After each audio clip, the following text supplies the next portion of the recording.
All right. Well, we are here with Washington Policy Center on the go. Thank you guys so much for joining us today. My name is Donald Kimball. I am the communications manager here at WPC. Last week, we took a small break from the series in order to work on our annual dinner event in Bellevue, which was a great success. We featured former Secretary of State and CIA Director Michael Pompeo, as well as researcher and documentary maker Christopher Rufo.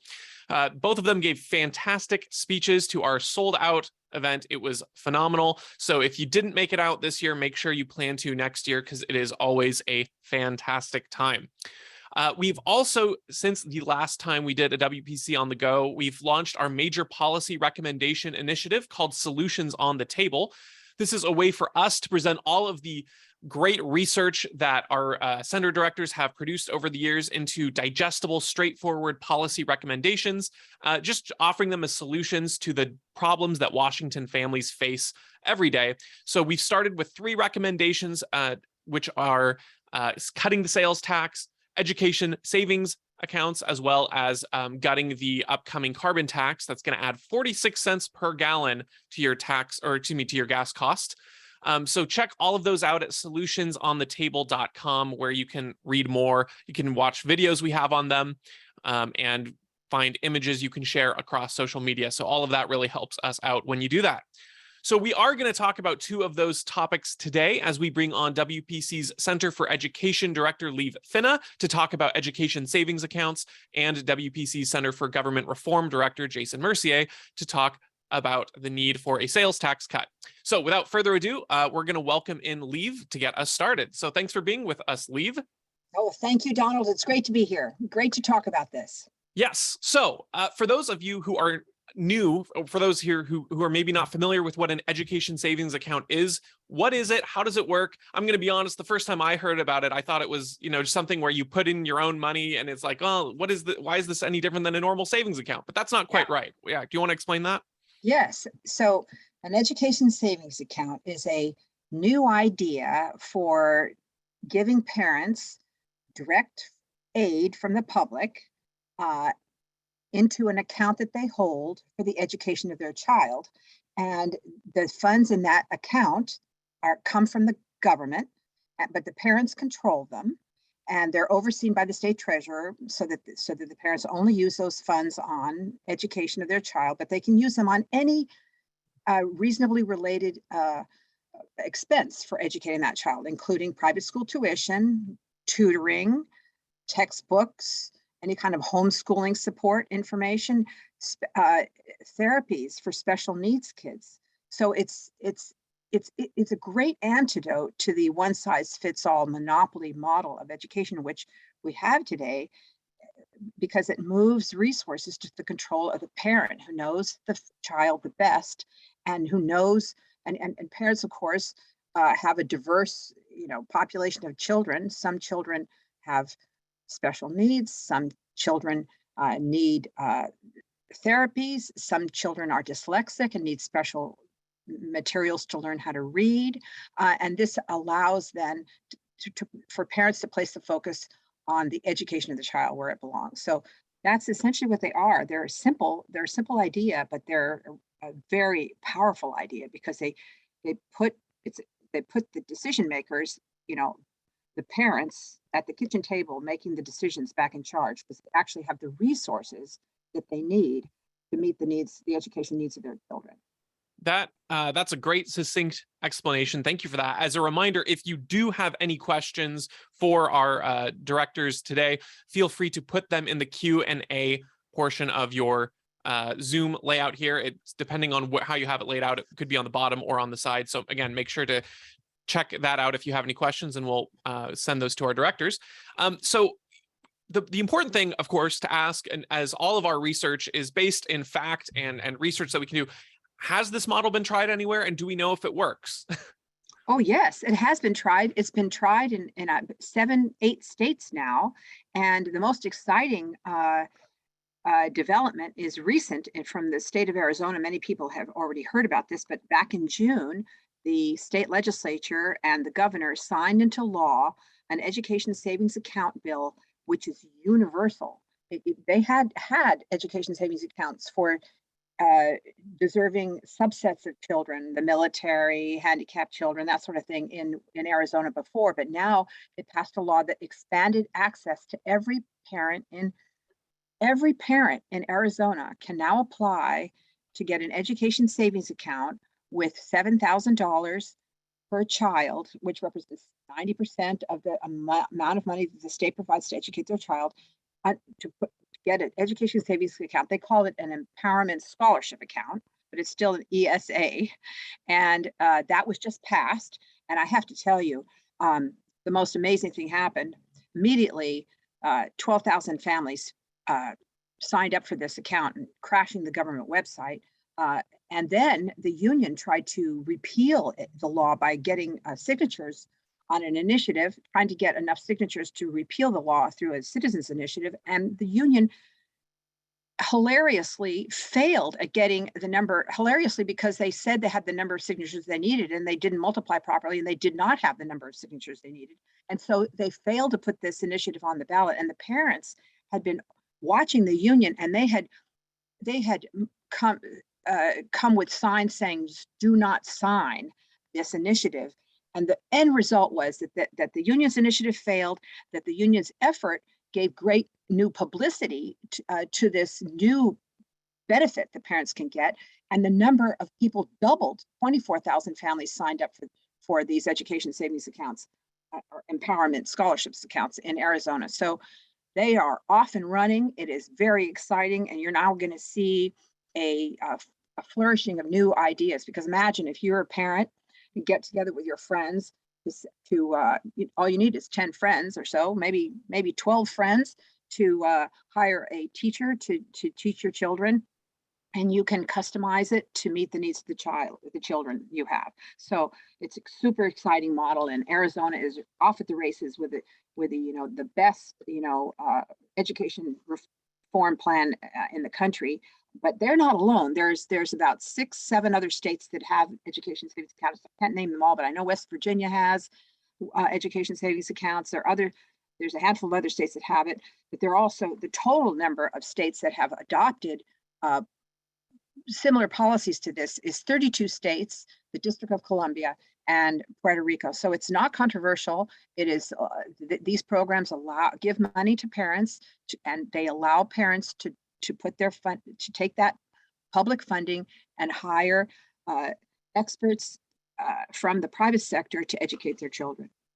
So in the example of Arizona that you brought up, you mentioned it sounded like they had sort of a smaller version of this for select families. And was that part of the way that it got implemented in the broader scale, was the popularity of that and the success? I mean, what would you say? How did Arizona get to that spot where they were able to implement this? Well, that program, which was available to handicapped children, military children, was so popular that caring lawmakers who listened to them said, we need to expand this. And it really came about because of the leadership of the governor, whose name is Doug Ducey. And he's been governor now for 8 years. And since the beginning of his tenure, he pushed for this expansion of this program. And he was able at the end of his tenure to get it passed. And it was done it was passed on partisan lines. Unfortunately, it's still a partisan issue in many states, and they had enough caring lawmakers on the side of giving this power to parents to pass this bill. So it's very exciting, but it takes a lot of doggedness and open-mindedness and caringness of caring. I'm using a bad word here. There's no such word as caringness, but what we need is lawmakers who listen to people's needs. But COVID showed us, if the experience of the COVID school shutdowns taught us anything, it's that parents need more options in the education of their children. Because given an emergency like that schools in our country, in many places, particularly in Washington State, stayed closed much longer than necessary. I mean, children, compared to children in Europe, they lost a year in their education. So giving parents the power to direct the resources to a program that's open it was clearly needed in the minds of many people. And that is why school choice is actually, the COVID school shutdowns, like the year 2020 has been called the year of school choice because there were so many expansions of programs like this across the country. So we've got a couple of questions here that I want to get to from our audience, and a lot of them have sort of a similar theme. So I'm going to maybe address them all together, and you can kind of respond. But so some people are wondering about what the cost of a program would be, and then there's some people are wondering what legal hurdles might approach in Washington State for us to implement some kind of program like this. Is there any current legislation? And then lastly, what I would say is this question, I'll read this one out, is the system we have in Washington takes the money and redistributes it. In my jurisdiction, there's a never-ending handout asking for more money and levies. How do we make sure that this type of program doesn't just result in higher taxes with no better results? So people are curious about the cost. How do we implement it? Is there current legislation to implement it? And then how do we keep this program producing results rather than just being a ballooning government program? That's really a great series of questions. So you have to actually know how much money is in the public schools to understand how a program like this would actually save money and make and create a new form of accountability, which is parent control over the money. Okay, so let's just start with the amount of money that's in the public schools and what it would look like here in Washington State if we had a program like this, just like Arizona's. If we gave 90% of the amount that the state provides to educate each child across the state on average, that would, right now the state provides about $12,500 per student, and you add in federal money and local money, and the total is $18,000 per student. So if you gave 90% of the state money to parents in the form of an empowerment scholarship account or an education savings account, that would be about $11,000, $11,250. So that shows you that is a lot less than we're spending in the public schools. And it would free up those non-state dollars, the 10% to start with that the state would withhold, and the local and federal money, depends.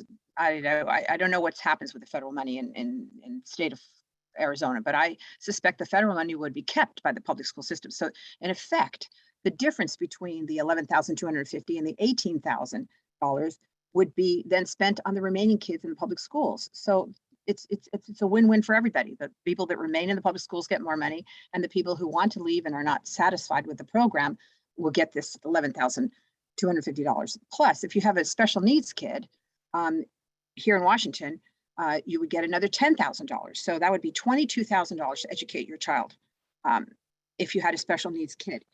Now, in terms of legal challenges to this can be avoided by setting up a separate funding account like they did with the charter schools, so that it doesn't come out of the common school fund, the general fund. That it's pretty easy to set this up. And we have legislation in the state legislature, notably Representative Jim Walsh's House Bill 1633, which was stalled in committee because the union, the special interests who are in charge of the committees in the state legislature, have blocked that bill. But that bill would have given $10,000 per child to the first 100,000 students. And there's plenty of money in the system for this. When you think about the fact that we're spending $18 billion $18 billion a year on the education of our public school students, about 1 million students, there is plenty of money to give $1 billion to parents to control. And the third question that you asked, the accountability, how are we going to make sure that we don't have,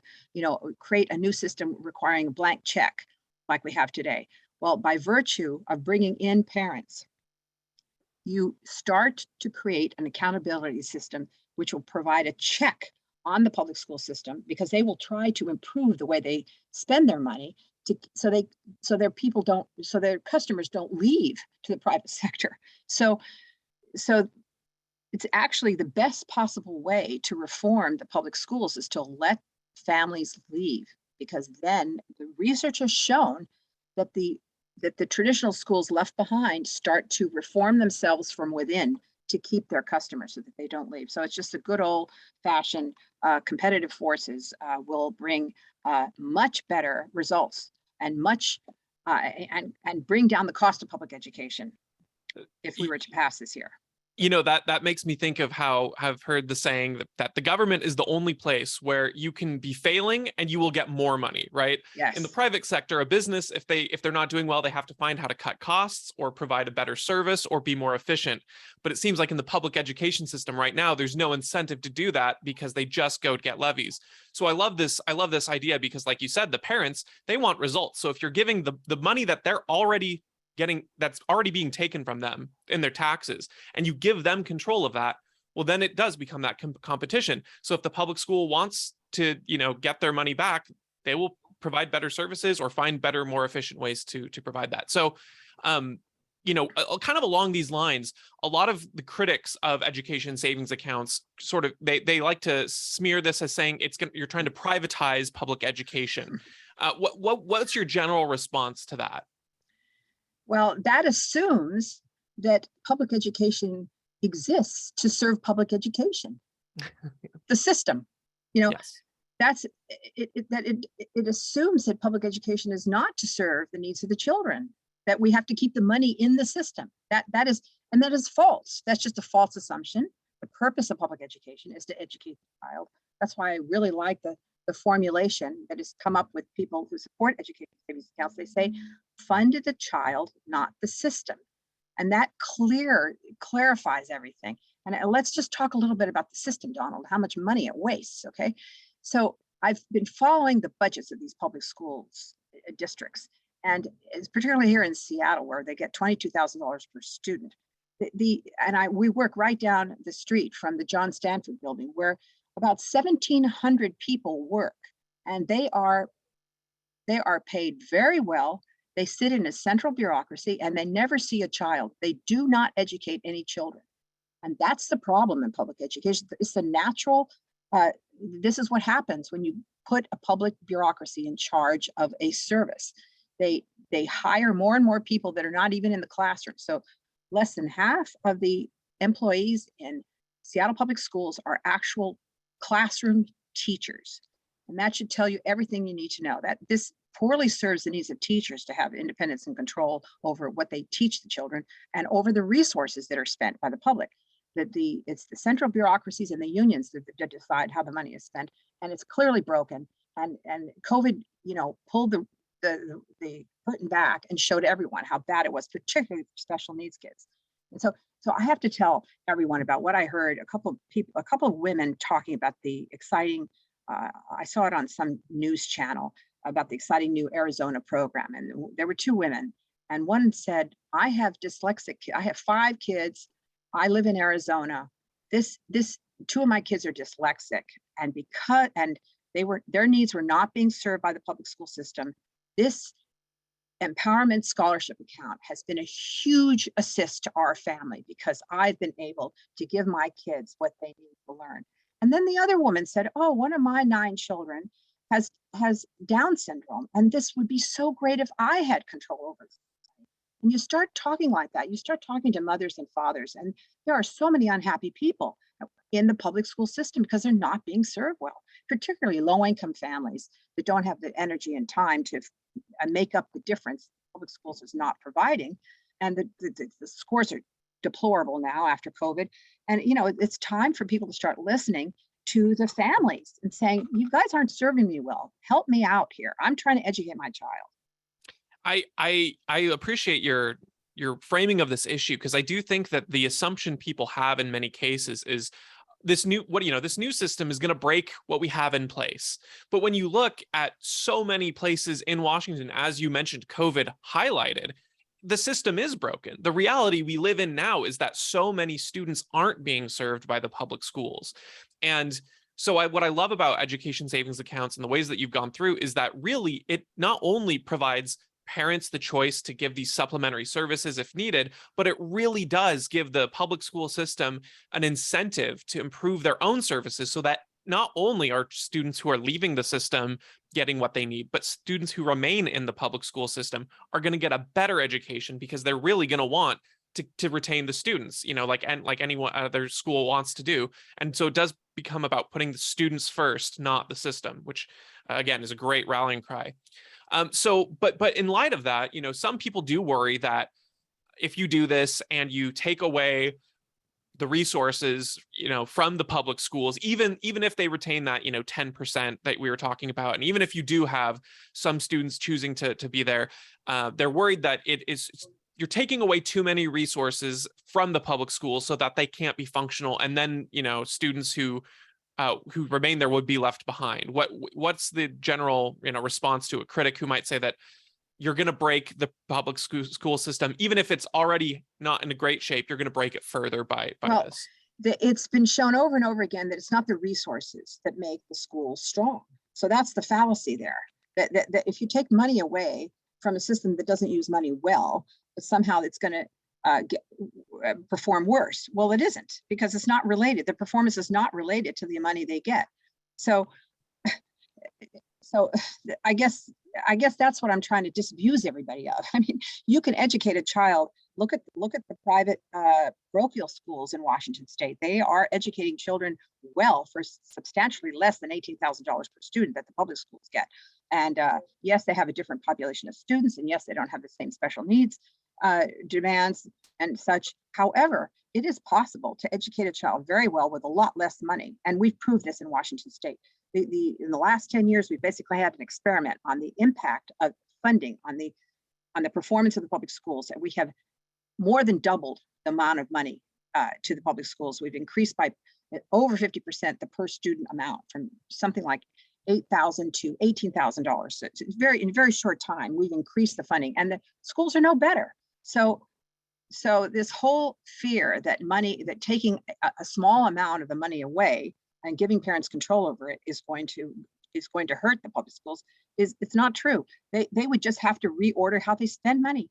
Literally, 40 cents of every dollar is not getting into the classroom. So there is a tremendous amount of waste in the and inefficiency in the public schools that would by dint of having some of their resources leave, would be required to improve. So this is how private enterprise works every day. So why should this whole idea that we have to give a blank check to a failing system, that's what we have to get away from, because it's not helping the children, and it's hurting taxpayers, and it's really hurting our society. And now we've seen a dangerous turn towards indoctrination in the public schools that I really fear, because this is Soviet style now. Now we've moved to a place where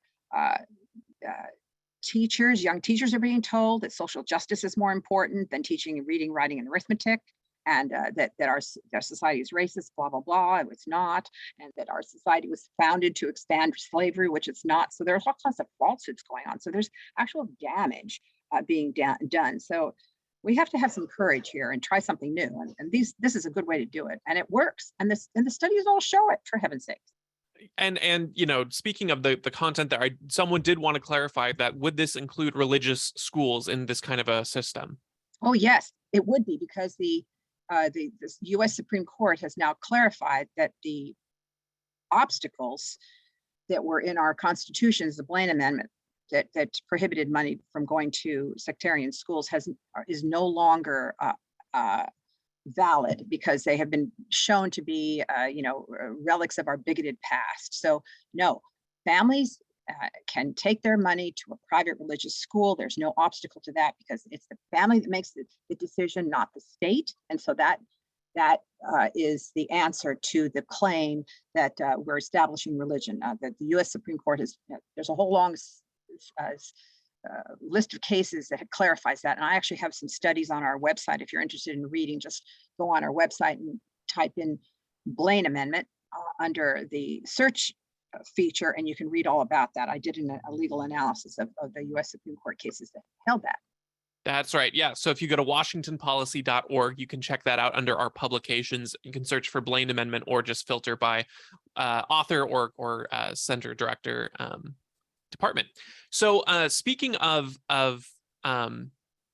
your publications, you recently had a publication that talked about the effect of the COVID lockdowns on education, how it's hurt students, and then you contrasted that with a more recent publication talking about a new program in Seattle that sort of had this choice opportunity aspects to it that seem to be really successful. Do you want to explain what that was and sort of highlight this example of choice and parent direction helping students out?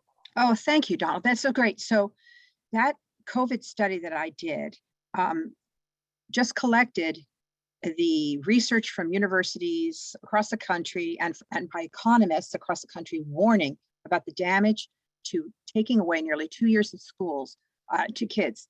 And they pointed to the especially bad, harmful damage on low-income families whose parents might have been on the front lines serving us, being checkers at the grocery stores and being firefighters and policemen and nurses and doctors during COVID.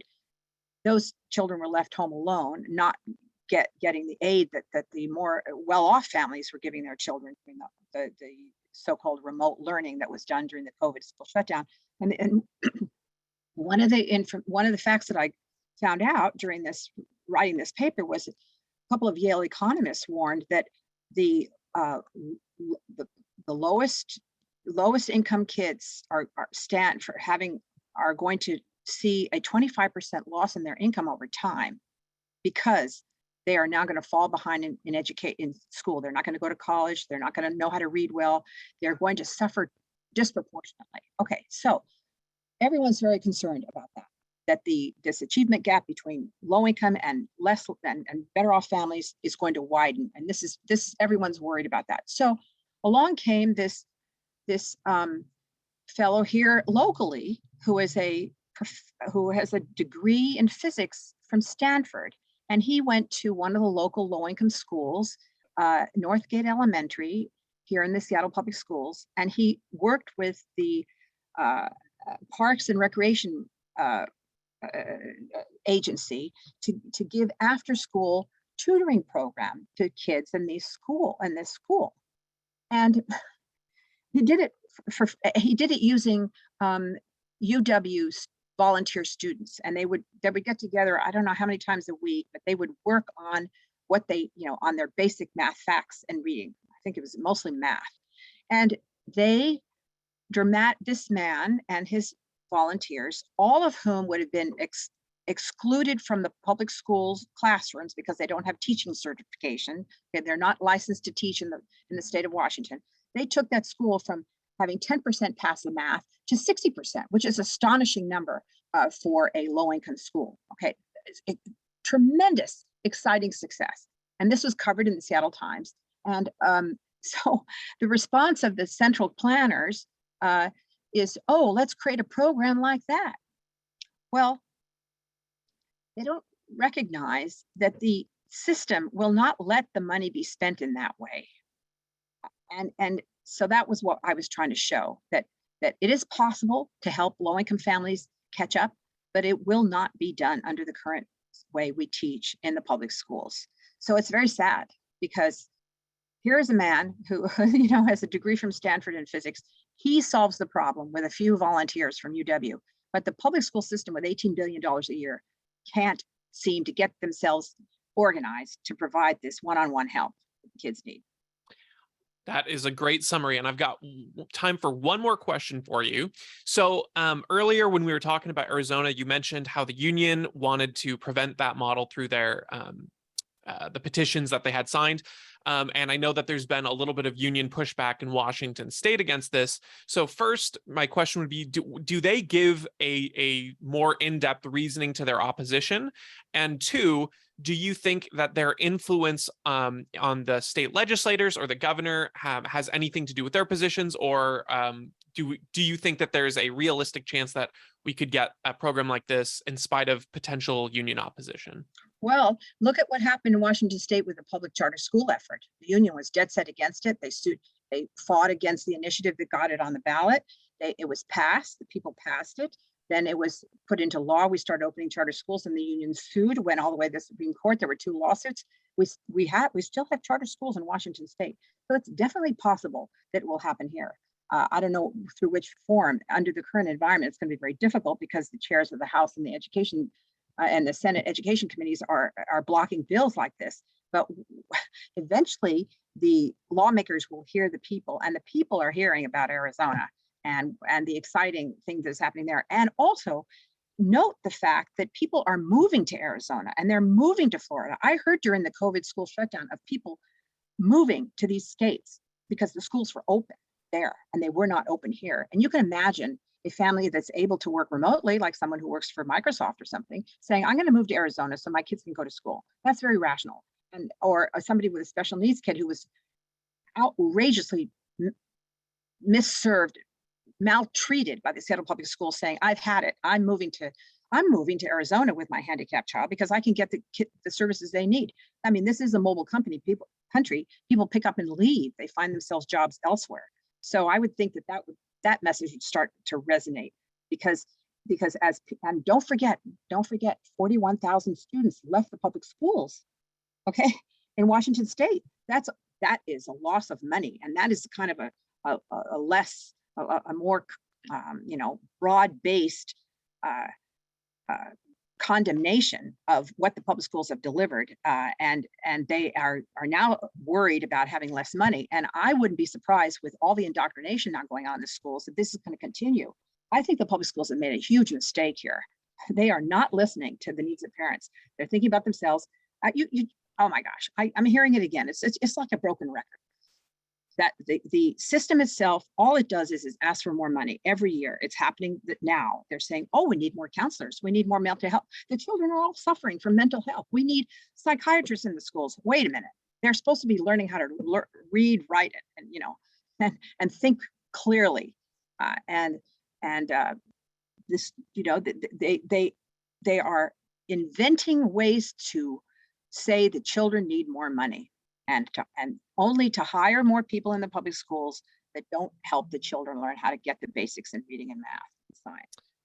Well, thank you so much for your time here today, Liv. Again, when you can put it in that perspective of funding students before systems, that is the best possible. Remember, the school system is supposed to serve students. That's who it's primarily built for, and we want to make sure it does that. So again, you can check out our solutions at fundstudentsfirst.com. That's where our Solutions on the Table website for that is. So thank you, Liv, for your time. Thank you. Okay, we're going to bring on Jason Mercier, our Center for Government Reform Director, and he's going to talk to us about sales tax cut and an income, and give us an update at the end here about the income tax lawsuit and where we stand with that.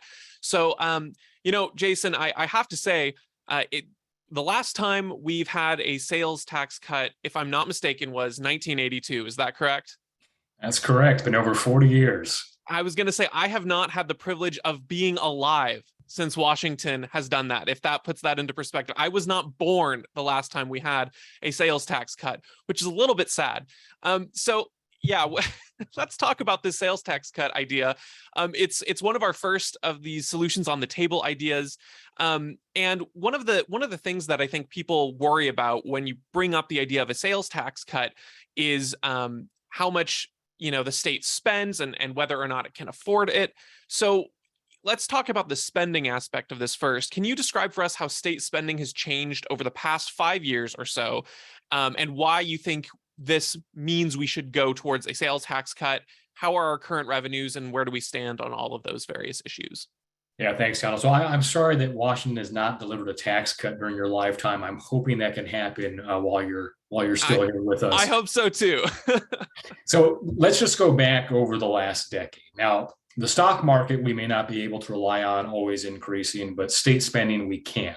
And just over the past decade, let's go back in time to 2011. Washington budgets on a biennial basis. So it's a 2-year budget. So the 2011-13 state budget was $31 billion. Okay, that was 10 years ago.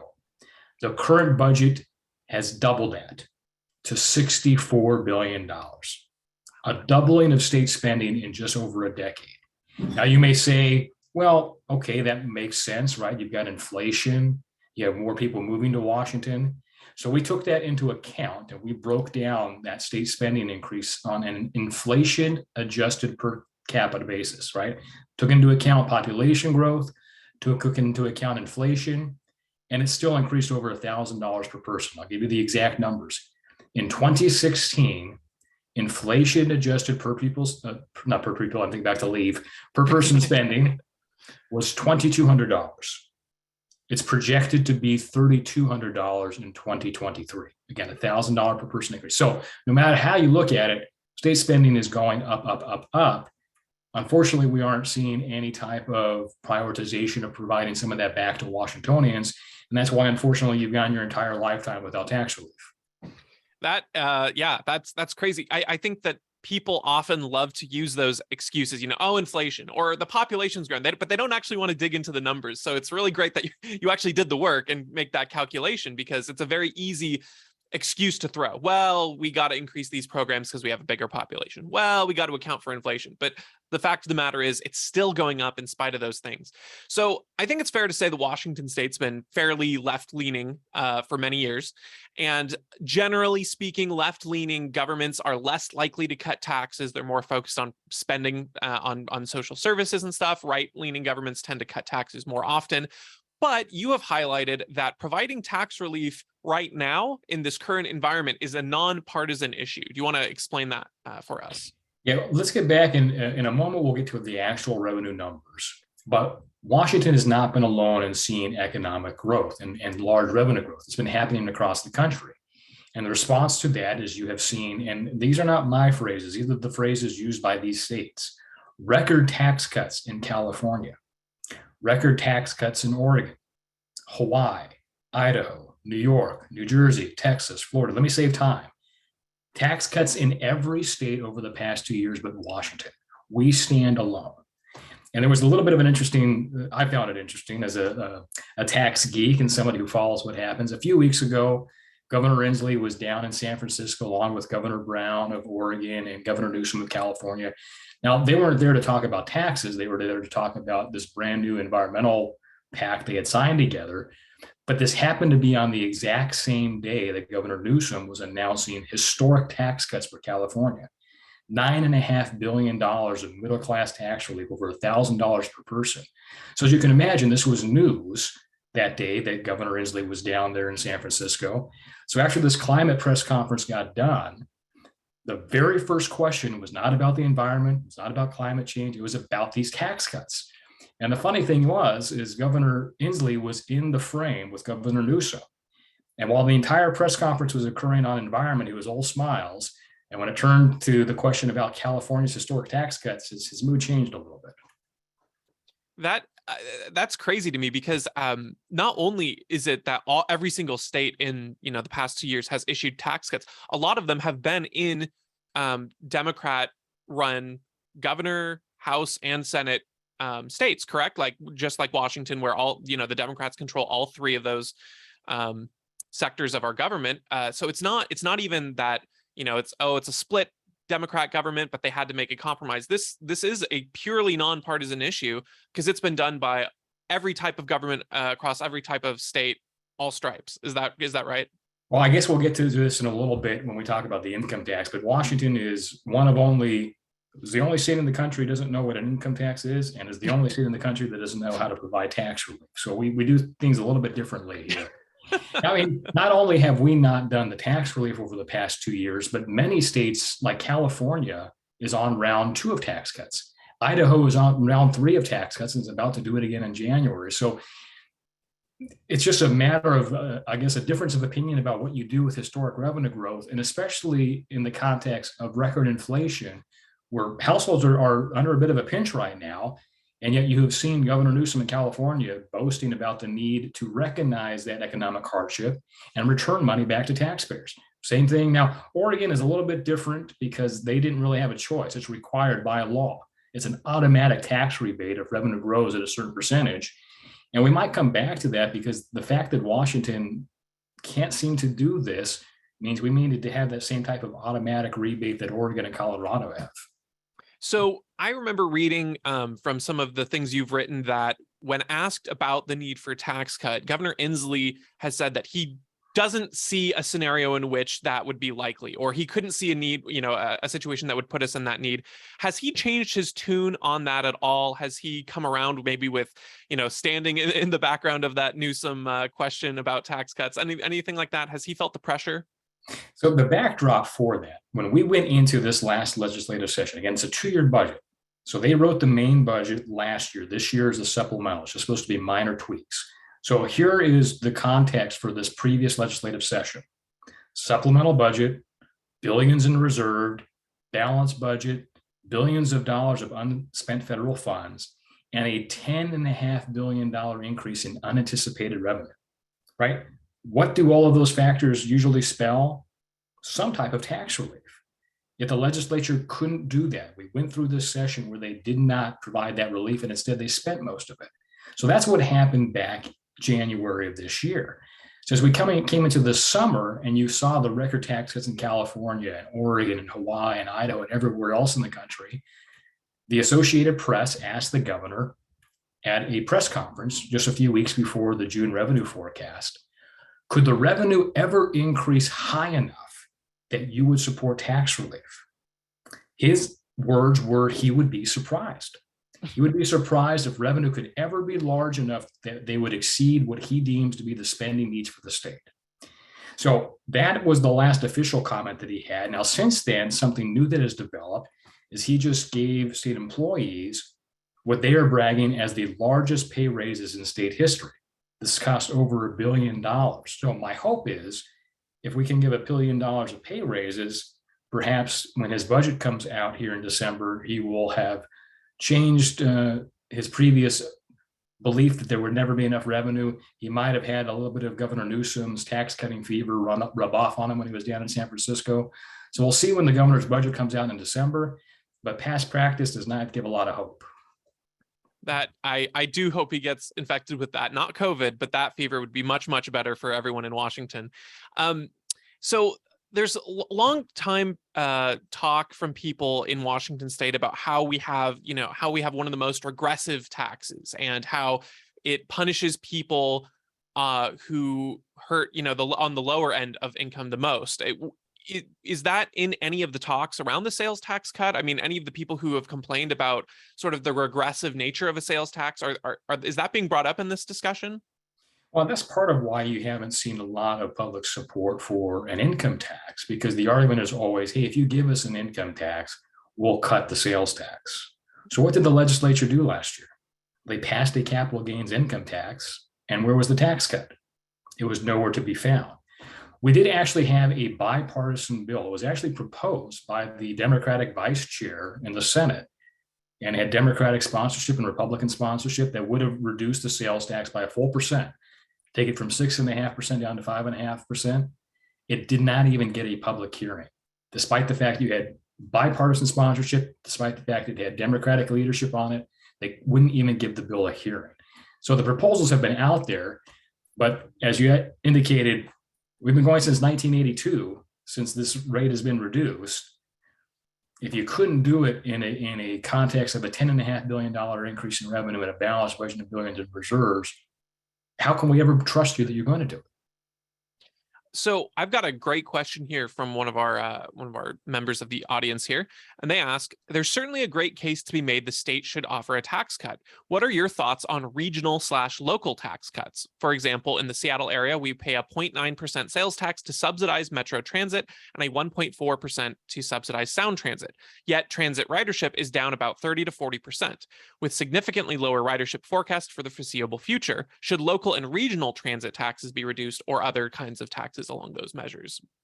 Yeah, that raises a very interesting thing. And this is actually a proposal that we've been pushing for many years. And we're going to call it a tax transparency website, right? Because as a taxpayer, I just know I'm paying taxes, but I don't necessarily know which of the 1,800 taxing districts is imposing that, right? There are 1,800 taxing districts in the state of Washington, depending upon where you live.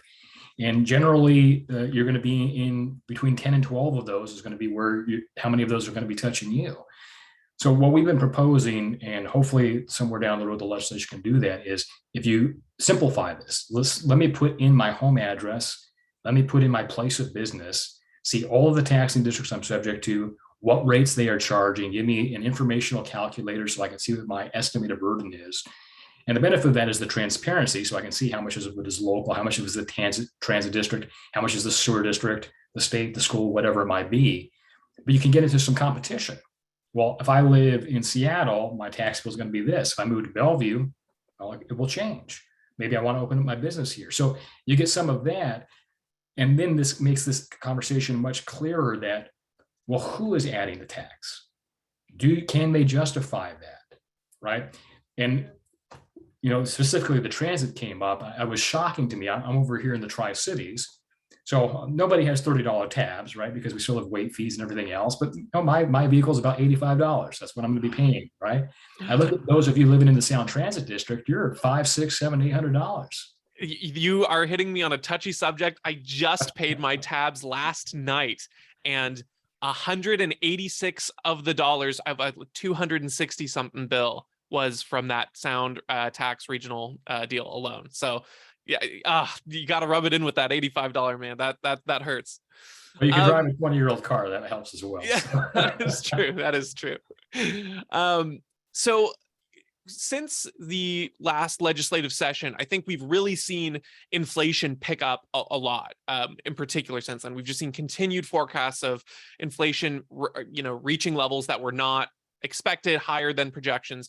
Do you think that this has made the idea of broad-based tax relief more nonpartisan in Washington state? Do you think there are more legislators who are open to it, and so that maybe it will get a hearing this time around in this upcoming session? I think it's going to depend upon what happens with the next revenue forecast in November. Where we are right now, I talked about that $10.5 billion going into last session. Well, unfortunately, that's gone. That's off the table because they spent it in this new budget. But since then, revenue has gone up another $1.5 billion. If you compare the February forecast with the September forecast. And just last week came in the monthly collections. The monthly collections, that looks like they're up about another $126 million. So if it keeps going on that trend and you come into the next legislative session with this $1.5 to $2 billion of revenue growth, it's just like it was this year. It's about priorities. Are you going to increase spending even higher? We already know the governor's taking the $1 billion of that for his pay raises, right? Legislature can't change it, so he made that decision. But I guess the thing that we have to keep in mind is, unfortunately, it looks like this inflation is not transitionary, as we were told, right? It's impacting us. More money is coming in. You do have a balanced budget. So the question now is for our legislators, are Washingtonians ever worthy of tax relief, or is the only way for the budget to go is up? And that will be basically the political debate that happens next session. I think something that causes me a little bit of concern is we have a very good nonpartisan revenue forecast, right? It's done by economists. It's done on a nonpartisan basis. Lawmakers vote on it. And the trend to date has been, well, we can count on those revenue forecasts to increase spending, but we don't want to count on them to provide tax relief. So if they're gospel for spending, they should be gospel for tax cuts. It's the same process. I don't know why they have more caution when it comes to returning money to taxpayers versus spending. Well, generally speaking, do you think that there is going to be more public sentiment, more public pressure for that leading up to this from constituencies? I mean, again, I think that people always want a tax cut, but now I think that with inflation as it has been and with just general cost of living increases, I can see there being more on the forefront of people's minds than ever before. I mean, is there any sort of optimism in this, and at least from the court of public opinion on tax cuts? I guess the question is, why is it that 49 other states can do this? Why is it Washington is the only one that can't? And maybe that's a conversation that elected officials will have with their constituents. Because, I mean, Washington's a special state, but we're not that special. Fair enough. Okay, well, let's get an update from you on the income tax lawsuit. So you've been tracking this lawsuit against the state's new income tax that they love to call a capital gains excise tax, which is a little oxymoronic. So what is the status of that? Have we heard any updates, and what can we expect? Yeah, so the Supreme Court said back this summer they were going to take this case, but they have yet to announce oral arguments. And this is going to come into another one of the updates that we'll provide you here. And I just checked yesterday with the court clerk. They still don't have oral arguments dates. Now, we may get those by the end of the month, but basically what that means at this point, you're not going to be having those occur until either January or February of next year. So why does that matter? Well, it matters because if the law is constitutional, and we know an Inslee appointed judge ruled back in March that this income tax is void, invalid, inoperable, and unconstitutional. So that's the only court ruling we have to date. But if somehow, some way, the state Supreme Court was to decide that Washington has discovered a new way to tax capital gains that nobody else in the world is aware of, and that it's not an income tax and allows it to move forward, if you're not having oral arguments until January or February of next year, this tax is technically owed on April 17th of 2023. You're not going to, very unlikely going to be having a ruling in that 2 to 3 month period before that tax is owed. So what does the state do? Well, if the only ruling to date from a judge says that this is void, invalid, inoperable, and unconstitutional, the assumption would be, well, the state's obviously not going to try to collect this, right? Well, you would be wrong. The Department of Revenue has not committed yet to not trying to collect this tax if there is no ruling by the state Supreme Court before April of next year. And that leads us to a new development that just happened about a week ago. There is a local nonprofit legal entity in Washington State. It's called the Citizen Action Defense Fund.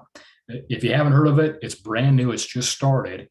And it's basically put in place to try to hold government accountable for not following the law. So this entity, the Citizen Action Defense Fund, actually sent the Department of Revenue a cease and desist letter last week saying, obviously, you need to say you're not going to collect this tax. And you probably should stop the rulemaking, because there have actually been 2 hearings in the past month from DOR about how they were going to implement this tax that has been declared void, invalid, inoperable, and unconstitutional. Is that precedented to have a court rule something unconstitutional and then the state to go through and operate as though it had not had that ruling? Is that precedented? Yeah, Donald, I am just really learning Washington. We're unique on not providing tax relief. We're unique in not knowing what an income tax is. And apparently we're unique in not knowing what void, invalid, inoperable, and unconstitutional means. Usually what happens if a lower court does something like this, the state will seek a stay to keep that ruling at bay until a higher court rules on it. They didn't do that. This is the only ruling in place. It is in force. It is in effect. And the state is pretending like it doesn't exist. And so will we get any updates on that cease and desist as well? Will that, I guess, if you were a wagering man, would you wager we get an update on that, or a hearing date first for the actual oral arguments? It could be a tie. I did see that the Department of Revenue acknowledged the cease and desist letter, but has not, it said it needed to review it for legal compliance. So if this entity, if the Citizen Action Defense Fund does not feel like DOR is responding appropriately, they may file a lawsuit to try to stop the agency's activities. Will that happen before we get an oral hearing date? Unlikely. Will that happen before the Supreme Court rules? Most definitely. So basically, we'll see some more legal activity on this in the coming months and weeks and months. It is interesting, though. The state is still trying to make the argument that this is not an income tax. So they're at least playing that game. The intervener, which is the Washington Education Association, however, has filed a different brief to the Supreme Court saying, we don't care if it's an income tax or not. We want you to overturn 100 years of ruling and ignore the fact that voters have rejected 6 constitutional amendments to allow a graduated income tax. And we want you, Supreme Court, to rule that Washingtonians don't own their income, so that a graduated income tax can be imposed by the legislature without a constitutional amendment. Now, the interesting thing about this is that's one of the briefs they filed, and the plaintiffs, Rob McKenna's legal firm, everybody else pointed out the fact, why are you doing this? The voters have rejected this. The courts have rejected this. And the WEA's most recent response was, well, we're not saying that the legislature is going to impose an income tax. We just want them to have the option to. And then if the people don't like that, they can respond at the polls. I feel like we've already responded 10 times on that. Wow. You got some gall to say that. Wow. That is a surprising response. Well, I guess the last question that I would posit then for this is, if they are going to be imposing this tax and collecting it or making preparations to collect on it, how does a business or an individual who might fall under this respond in sort of this uncertainty? Is it just a matter of them having to sort of play it safe and save the money, or just in case it gets taxed on? I mean, how does this play if you sort of have to retroactively collect that, or or pay in, and then it gets, ruled as unconstitutional, are they going to see that back? I mean, do you have any idea of how that might play out? Well, this is the frustrating part about the fact that DOR is moving forward without providing this information. Because I actually asked them during the public hearing this question: are you going to collect the tax? And how are you going to determine the rules if you're going to be doing refunds? And basically their answer was, well, it's October. That's not going to be owed until April, so we have time to decide. Well, the agency may have time to decide, but that's a lot of uncertainty for individuals and businesses that might be subject to this.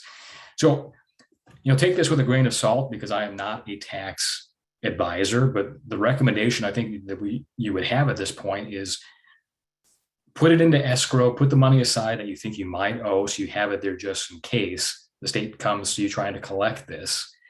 If they do collect it before the Supreme Court rules, and the Supreme Court does the same thing that they have consistently done, and every other state will tell you and rule this to be an unconstitutional income tax, the hope would be that the agency would quickly be providing refunds for that. But we should never get to that, which is why the Citizen Action Defense Fund has sent that cease and desist letter.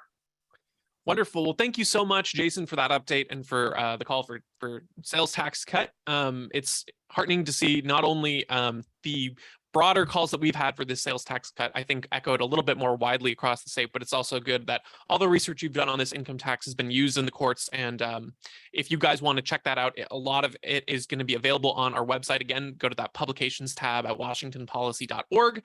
And to learn more about the sales tax cut, you can go to our Solutions on the Table website, which is, of course, overduesince82.com or solutionsonthetable.com. So thank you guys for being in this episode of Washington Policy on the Go. I just want to encourage everyone to check out solutionsonthetable.com if you've got time. It's got great images to share across social media, some great videos to share with friends, and get the word out about our common sense policy recommendations to make Washington a better place to live and work and raise a family. So we'll see you on the next one. Take care.